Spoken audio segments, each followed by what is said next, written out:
बेचावाले हो बेचावाले महासतनामी समाज सपना पूरा करना गुरु वाला साथ सतनामी समाज सपना पूरा करना हमारा जमाल साथ बेचावाले हो बेचावाले हो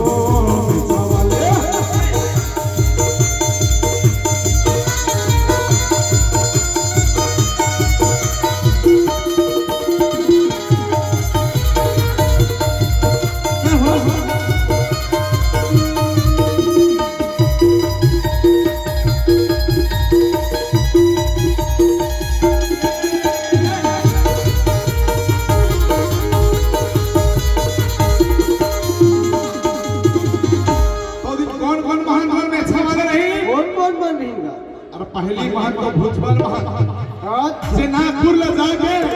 सतनामी समाज के गण मुंगेली नवागढ़ पंडरिया क्षेत्र में चिरहुला नाम के गांव में टोला लेके आए बेटा विशाली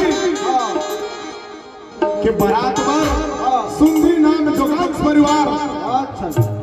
वही गांव में टोला लेके गई जो इतिहास में वर्णित है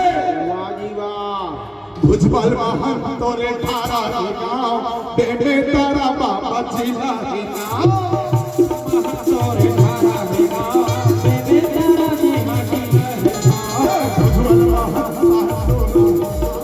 बेटे तारा तोरे जिला बेटे तारा जिला सत्य अभी बाबा